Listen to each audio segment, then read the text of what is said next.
Hi guys, আসসালামু আলাইকুম। Welcome to my cooking house. আজকে আমি খুবই হেলদি ও টেস্টি একটি রেসিপি শেয়ার করতে যাচ্ছি। এই রেসিপিটি যেমন টেস্টি তেমন পুষ্টিগুণেও ভরপুর একটি রেসিপি।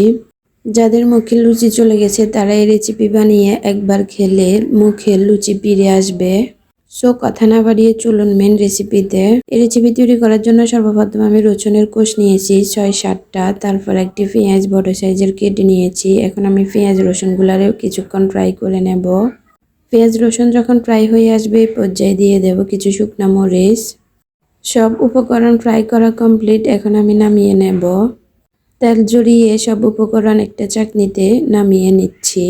আমার এই রেসিপি একবার হলেও ট্রাই করে দেখবেন অবশ্যই। যে একবার ট্রাই করবেন সে বারবার বানিয়ে খাবেন।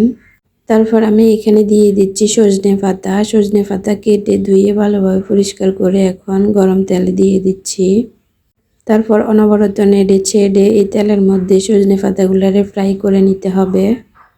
সব উপকরণ ফ্রাই করা কমপ্লিট, নামিয়ে রেখেছি। এখন আমি শুরুতে শুকনা মরিচগুলারে বেটে নেব। কিছু লবণ দিয়ে শুকনা মরিচগুলারে ভালোভাবে মিহি করে বেটে নিতে হবে। সজনে পাতার মধ্যে প্রচুর পুষ্টিগুণে ভরপুর। বিভিন্ন ধরনের বসন্তর রোগ থেকে আমাদের রক্ষা করে সজনে পাতা। মরিচ বাটা কমপ্লিট। এখন আমি আগে থেকে ভেজে রাখা পেঁয়াজ রসুনগুলা বেটে নেব। যাদের জ্বর সর্দি মুখে লুচি চলে গেছে তারা এই রেসিপি একবার হলেও ট্রাই করবেন, অবশ্যই মুখের লুচি ফিরে আসবে। অসুস্থ রোগীও কখনো এক প্লেট ভাত শেষ করে ফেলবে, টেরও পাবে না। মরিচ পেঁয়াজ রসুন একদম মিহি করে বেটে নিয়েছি। এখন আগে থেকে ভেজে রাখা সজনে পাতাগুলো সেমভাবে বেটে নেব।